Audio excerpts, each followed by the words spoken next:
G'day, family. Welcome. This is the Bible in a Year challenge. We're reading the Bible together, verse by verse, chapter by chapter, making our way through the book of the Bible. We are in Joshua, and things are getting pretty exciting for the people of Israel. Let's get stuck into God's word together. As soon as all the kings who were beyond the Jordan in the hill country and in the lowland, all along the coast of the great sea towards Lebanon, the Hittites, the Amorites, the Canaanites, the Perizzites, the Hivites, the Jebusites, heard of this, they gathered together as one to fight against Joshua and Israel.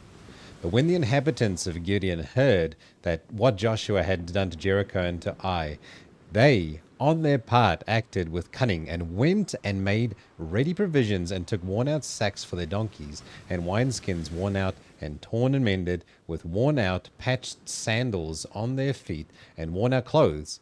And all their provisions were dry and crumbly. And they went to Joshua in the camp at Gilgal and said to him and to the men of Israel, "We have come from a distant country, so now make a covenant with us." But the men of Israel said to the Hivites, "Perhaps you live among us, then how can we make a covenant with you?" They said to Joshua, "We are your servants." And Joshua said to them, "Who are you, and where do you come from?"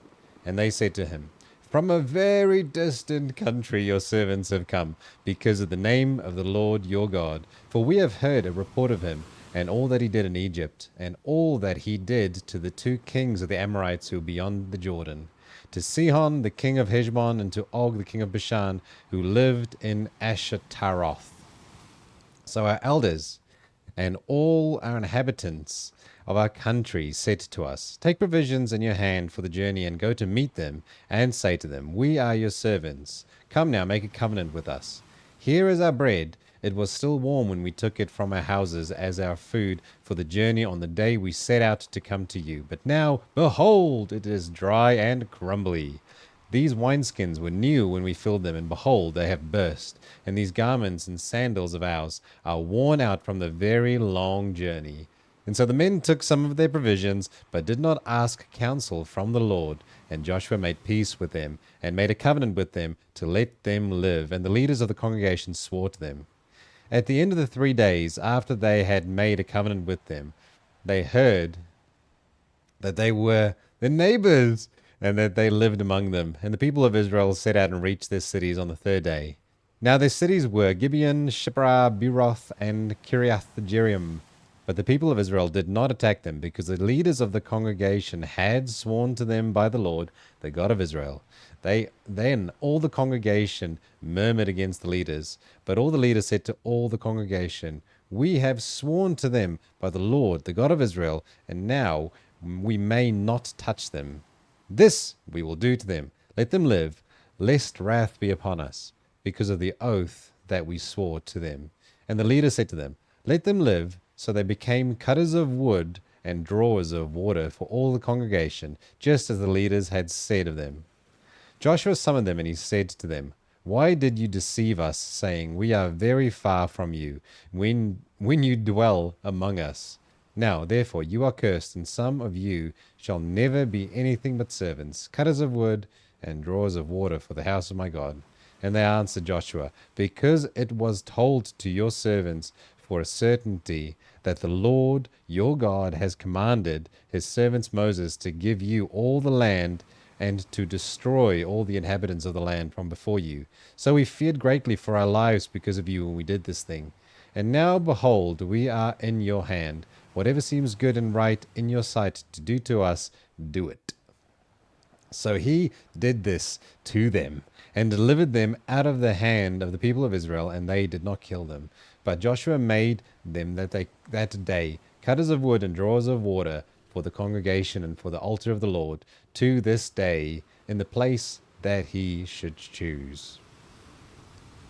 As soon as Adonizedek, king of Jerusalem, heard how Joshua had captured Ai and had devoted it to destruction, doing to Ai and its king as he had done to Jericho and its king, and how the inhabitants of Gibeon had made peace with Israel and were among them, he feared greatly, because Gibeon was a great city, like one of the royal cities, and because it was greater than Ai, and all its men were warriors. So Adonai-Zedek, king of Jerusalem, sent to Hoham, king of Hebron, to Purim, king of Jarmuth, to Jephthah, king of Lachish, and to Debir, king of Eglon, saying, Come up to me and help me, and let us strike Gibeon, for it has made peace with Joshua and with the people of Israel. Then the 5 kings of the Amorites, the king of Jerusalem, the king of Hebron, the king of Jarmuth, and the king of Lachish, and the king of Eglon, gathered their forces and went up. They went up with all their armies and encamped against Gibeon and made war against it. And the men of Gibeon sent Joshua at the camp of Gilgal, saying, Do not relax your hand from your servants. Come up to us quickly and save us and help us, for all the kings of the Amorites who dwell in the hill country are gathered against us.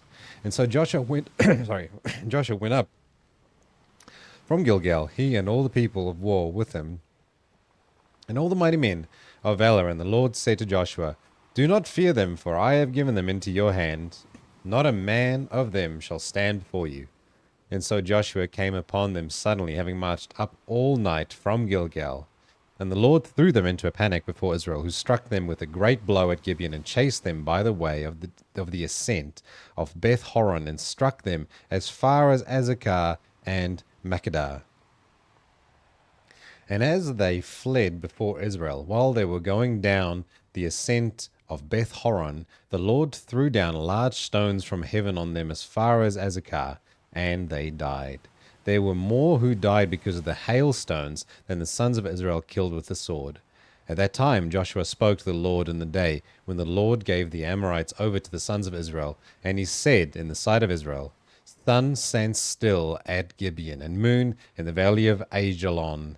And the sun stood still, and the moon stopped, until the nations took vengeance on their enemies. Is this not written in the book of Jashar? The sun stopped in the midst of the heaven, and did not hurry to set for about a whole day. There has been no day like it before or since.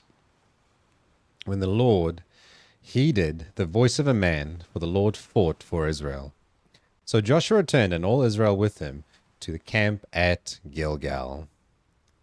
These 5 kings fled and hid themselves in the cave at Makkedah. And it was told to Joshua, The 5 kings have been found hidden in the cave at Makkedah.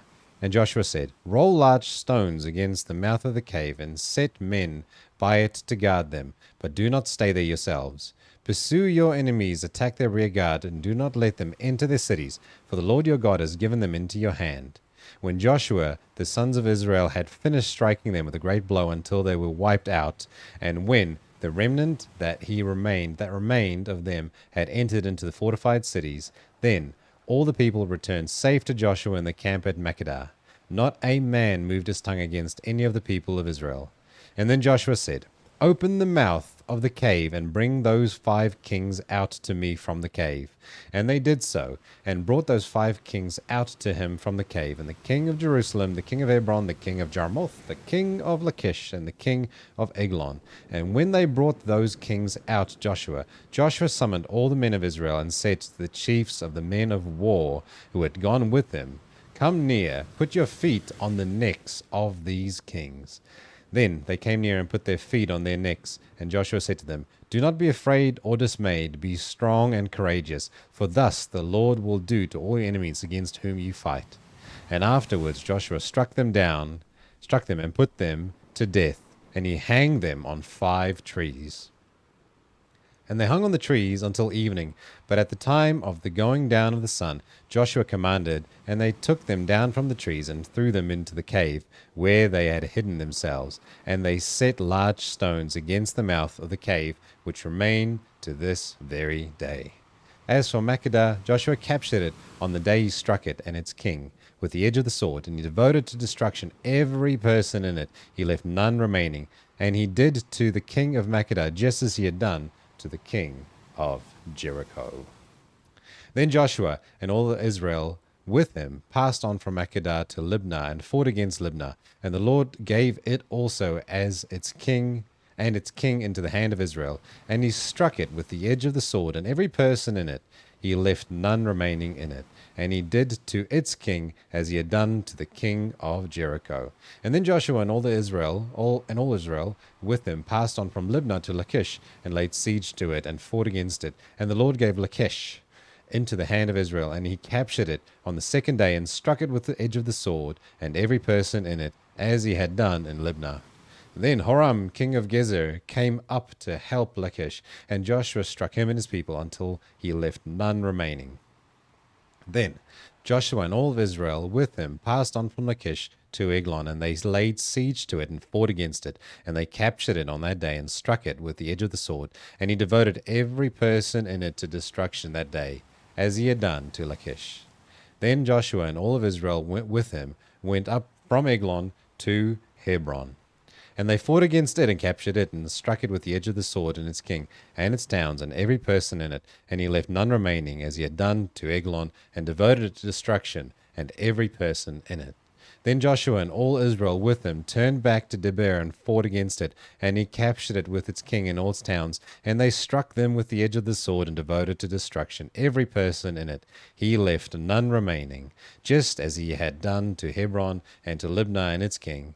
So he did to Debir and its king. And so Joshua struck the whole land, the hill country and the Negeb, and the lowland and the slopes and all their kings, and he left none remaining, but devoted to destruction all that breathed, just as the Lord, the God of Israel, commanded. And Joshua struck them from Kadesh Barnea as far as Gaza, and all the country of Goshen as far as Gibeon. And Joshua captured all these kings in their land at one time, because the Lord God of Israel fought for Israel. Then Joshua returned, and all Israel with him, to camp at Gilgal. When Jabin, king of Hazor, heard of this, he sent to Jobab, king of Madon, and to the king of Shimron, and to the king of Achshaph, and to the kings who were in the northern hill country, and in the Arabah south of Chinneroth, and in the lowland, and in Nathothar on the west, to the Canaanites in the east and the west, and the Amorites, the Hittites, the Perizzites, and the Jebusites in the hill country, and the Hivites under Hermon in the land of Mizpah. And they came out with all their troops, a great horde, a number like the sand that is on the seashore, with very many horses and chariots. And all these kings joined their forces and came and encamped together at the waters of Merom to fight against Israel. And the Lord said to Joshua, "Do not be afraid of them, for tomorrow at this time I will give over all of them slain to Israel. You shall hamstring their horses and burn their chariots with fire." And so Joshua and all his warriors came suddenly against them by the waters of Merom and fell upon them. And the Lord gave them into the hand of Israel, who struck them and chased them as far as Great Sidon and Misrephoth Maim, and eastward as far as the valley of Mizpah. And they struck them until he left none remaining. And Joshua did to them just as the Lord had said to him. He hamstrung their horses and burned their chariots with fire. And Joshua turned back at that time and captured Hazor and struck its king with the sword, with Hazor formerly was the head of all those kingdoms. And they struck with the sword all who were in it, devoting them to destruction. There was none left that breathed. And he burned Hazor with fire, and all the cities of those kings and all their kings Joshua captured, and he struck them with the edge of the sword, devoting them to destruction, just as Moses the servant of the Lord had commanded. But none of the cities that stood on the mounds did Israel burn, except Hazor alone, that Joshua burned. And all the spoil of these cities and the livestock the people of Israel took for their plunder. But every person they struck with the edge of the sword until they had destroyed them, and they did not leave any who breathed. Just as the Lord commanded Moses his servant, so Moses commanded Joshua, and so Joshua did. He left nothing undone of all that the Lord had commanded Moses. So Joshua took all the land, the hill country, and all the Negeb, and all the land of Goshen, and the lowland, and the Arabah, and the hill country of Israel, and its lowland from Mount Halak, which rises towards Seir, as far as Balgad, in the valley of Lebanon, below Mount Hermon. And he captured all their kings and struck them and put them to death. Joshua made war a long time with all those kings. There was not a city that made peace with the people of Israel except the Hivites, the inhabitants of Gibeon.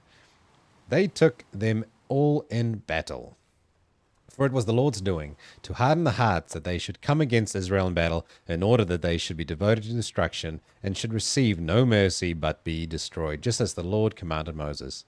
And Joshua came at that time, and cut off the Anakim from the hill country, from Hebron, from Debir, from Anab, and from all the hill country of Judah, and from all the hill country of Israel. Joshua devoted them to destruction with their cities. There was none of the Anakim left in the land of the people of Israel.